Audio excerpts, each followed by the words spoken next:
பாம்பை விட பள்ளிக்கு தான் நம்மள பல பேர் ரொம்பவே பயப்படுவாங்க. பள்ளியை கொண்டா தலைவலி வரும் போன்ற விஷயங்கள்லாம் இருக்கு இல்லையா? சாப்பாட்டுல விழுந்துருச்சு, ஐ மீன் குழம்புல விழுந்து இந்த காமெடிலாம் வந்திருக்குல்ல சினிமாவுல. அந்த குழம்பு அந்த கொதிக்க வச்சுருவாங்க. அதுக்கப்புறம் அந்த குழம்பு சாப்பிடுறதுனால, வெங்காயத்து கூட கொஞ்சம் பூண்டையும் சேர்த்து, வெங்காயம், பூண்டு சாறு 2யுமே சேர்த்து தெளிச்சோம் அப்படின்னா எல்லாருக்கும் வணக்கம். நான் டாக்டர் கார்த்திகேயன். பள்ளி அப்படிங்கிறத நம்ம வீட்ல வந்து சர்வசாதாரணமா இப்ப பார்க்க முடியுது. பள்ளி விழும் பலன்கள்னு ஏகப்பட்ட விஷயங்கள் இருக்கு. அது உண்மையோ இல்லையோ, பட் பள்ளி வந்து பொதுவா அது பாட்டுக்கு ஊர்ந்துட்டு இருக்கு. நம்ம சாப்பாடு ஏரியால, கிச்சன்லலாம் ஊர்ந்துகிட்டு இருக்குங்கும்போது, அதோட யூரின், சிறுநீர், அதோட எச்சம் இது எல்லாமே வந்து அலர்ஜி ஏற்படுத்தக்கூடியது. சில சமயம் அது சாப்பாட்டுல விழுந்துச்சுன்னா, அது ஒரு விதமான ஃபுட் பாய்சனிங்காவும் மாறிடுது. இது எல்லாத்துக்கும் மேல நம்ம மேல தெரியாம விழுந்துருச்சுன்னா, அப்புறம் அதுக்கு பல்வேறு பரிகாரங்கள் செய்யறேன்னு பல பேர் நம்மள்ல கிளம்பிடுறாங்க. ஸோ எது எப்படி இருந்தாலும் பள்ளிங்கிறது கொசு, ஈ போல நம்மளுக்கு தேவையில்லாத ஒண்ணுதான். டைரக்டா நம்மளுக்கு தீங்கு விளைவிக்கலைனாலும் பள்ளி வராம பாத்துக்கிறது ரொம்ப முக்கியம். அதுலயும் முக்கியமா இந்த கோடை காலத்துல பள்ளி வந்து நிறையவே நம்ம வீட்டுக்குள்ள இருக்கும். ஏன்னா வீட்டுக்கு வெளியே மிக அதிகமான வெப்பம் நிலவறதுனால பாம்பை விட பள்ளிக்கு தான் நம்மள பல பேர் ரொம்பவே பயப்படுவாங்க. கிட்டத்தட்ட அண்டார்டிகா தவிர மற்ற எல்லா நாடுகள்லயுமே ஆயிரக்கணக்கான பள்ளி வகைகள் கண்டறியப்பட்டிருக்கு. பள்ளிகள்ல ஒரு வகை கெமிலியான், அது நிறம் மாறக்கூடிய தன்மை வாய்ந்தது. சில பள்ளி வகைகள்ல நஞ்சு, பாய்சன் இருக்கக்கூடியது. ஆனா நம்ம வீட்டு பள்ளி பொதுவா இந்த பிரச்சனைகள் எதுவும் பண்ணாது. அதோட வால் வந்து கட் ஆயிடுச்சுன்னா திருப்பி வளரக்கூடிய தன்மை உண்டு.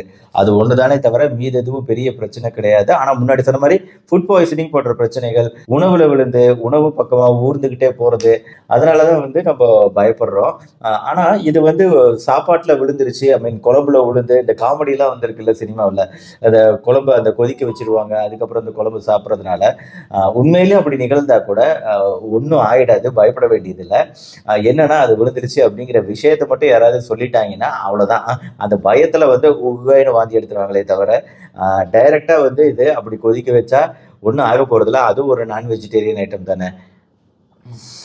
ஓகே.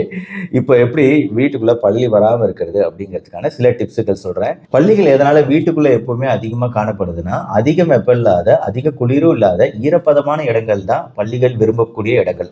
அதனாலதான் உங்க சமையல் அறையில, அந்த குப்பை தொட்டி பக்கத்துல, பாத்திரங்கள் கழுவுற ஏரியா பக்கத்துலலாம் அதிகமா இது ஊர்ந்துகிட்டு இருக்கும். அதே மாதிரி குப்பையா இருக்கு, அழுக்கா இருக்கு அப்படின்னா அந்த இடத்துல பூச்சிகள் இருக்கு. அந்த பூச்சிகள் எல்லாம் சாப்பிட்டு தானே இந்த பள்ளி உயிர் வாழுது. அதனால உங்களோட வீட்டு அலமாரிகள், கபோர்டிங்கெல்லாம் வந்து குப்பை இருக்கு அப்படின்னா அந்த இடத்துலயும் பள்ளிகள் ஈஸியா வந்து ஊர்ந்து வந்துகிட்டு இருக்கும் சாப்பாட்டை தேடி. மூணாவது விஷயம், உங்க வீட்டு குழாய்கள் எல்லாம் நீர் கசிவு இருக்குன்னா அந்த நீர் கசிவை சரி செய்யறது முக்கியம். இந்த ஈரப்பதமான சூழ்நிலை அப்படிங்கிறது பாத்ரூம்ல அது இருக்கிறதுக்கும் ரொம்ப ஹெல்ப்ஃபுல்லா இருக்கு, உதவியா இருக்குங்கிறதுனால. ஸோ இதுதான் சூழ்நிலைகள், சுற்றுப்புற சூழ்நிலைகள், இந்த பள்ளிகளுக்கு சாதகமான சூழ்நிலைகள். அதை நம்ம அவாய்ட் பண்ணணும். ஸோ அலமாரிகள், பெட்டிகள் இது எல்லாத்தையும் தூய்மையா தொடச்சி வச்சுக்கிறது அப்படிங்கிறது, அழுக்கு இல்லாம பாத்துக்கிறதுங்கிறது உங்க கையில தான் இருக்கு. அடுத்து இதை எப்படி விரட்டுறதுங்கிற பிரச்சனை தான் வந்து நம்ம யாருமே இது வந்து கொல்றதுக்கு விரும்ப மாட்டோம். லைட்டா கொஞ்சம் வேகமா ஃபோர்ஸ் வந்தாலே அது மேல பட்டாலே அது வந்து அப்படியே சுருண்டு போய் இறந்து போய்க்கூட வாய்ப்பு இருக்கு. ஆனாலுமே வந்து அதை வந்து கொல்லாம வெளியே விரட்டுறது அப்படிங்கிறது தான் நம்ம எல்லாருமே செஞ்சுக்கிட்டு வரோம். ஏன்னா அதுக்குமே சில நம்பிக்கைகள் இருக்கு இல்லையா? பள்ளியை கொண்டா தலைவலி வரும் போன்ற விஷயங்கள்லாம் இருக்கு இல்லையா? அதெல்லாம் உண்மை கிடையாதுனாலும் நாம வந்து இதை நல்லபடியா வெளியே அனுப்பிச்சு விட்டாலே போதுமே. அதை வராம தடுக்கிறதுக்கு என்ன டிப்ஸ்னா, ஃபர்ஸ்ட் உங்க எல்லாருக்குமே தெரிஞ்சிருக்கும் முட்டை ஓடு. கண்டிப்பா அந்த முட்டை ஓடோட வாசனை அது இருக்கும்போது அந்த சைடு பள்ளி வரதில்லை. ரெண்டாவது வெங்காயம். வெங்காயம் சிறு சிறு துண்டுகளா நறுக்கி வச்சோம் அந்த ஏரியாவில் அப்படின்னாலும் அந்த சல்ஃபர், வெங்காயத்தில் இருக்கக்கூடிய சல்ஃபர் வாடைக்கு பள்ளி அந்த பக்கமே வராது. வெங்காயத்து கூட கொஞ்சம் பூண்டையும் சேர்த்து, வெங்காயம், பூண்டு சாறு 2யுமே சேர்த்து தெளிச்சோம் அப்படின்னா கட்டாயம் அந்த சைடு பள்ளி அண்டவே அண்டாது. ஏன்னா அந்த வாசனை அதற்கு ஆகவே ஆகாது. லைட்டா மிளகுத்தூளை தண்ணீர்ல நல்லா கலந்து அந்த தண்ணீரை அடிச்சு விட்டாலும் அந்த சைடும் பள்ளிகள் வரக்கூடிய வாய்ப்பு இல்லை. அடுத்து நாத்தலின் உருண்டை. இந்த நாப்தலின் உருண்டை வச்சிருந்தாலும் அந்த ஸ்மெல்லுக்குமே பள்ளி அந்த சைடு வராது. அடுத்தது காஃபி தூளும் புகையிலையும் லைட்டா சேர்த்து குழச்சி உருண்டைகளா செஞ்சு அந்த உருண்டைகளை பள்ளி வரக்கூடிய இடங்கள்லாம் வச்சாலும் அந்த ஸ்மெல்லுக்குமே வராது. இதுக்கு முன்னாடி சொன்னதை விட இதெல்லாம் கொஞ்சம் நாளைக்கு நிலைச்சு நிற்கும். நாப்தலின் உருண்டையோ இந்த மாதிரி காஃபி தூள் புகையிலை உருண்டையோ இதெல்லாம் வந்து ரொம்ப நாளைக்கு அந்த ஸ்மெல் இருக்கும். அந்த ஸ்மெல் இருக்கிறதுனால அந்த பக்கமே பள்ளி வரதுக்கான வாய்ப்பு இல்லை. அடுத்தது பொதுவாக நம்மளோட வீட்டில் மீதமாகக்கூடிய இந்த உணவுகளை குப்பை தொட்டியில போட்டு வைக்கிறோம் அப்படிங்கும்போது அந்த குப்பை தொட்டி கிட்ட இந்த பள்ளி பல்லிகள் சர்வசாதாரணமா உலா வந்துகிட்டே இருக்கும்.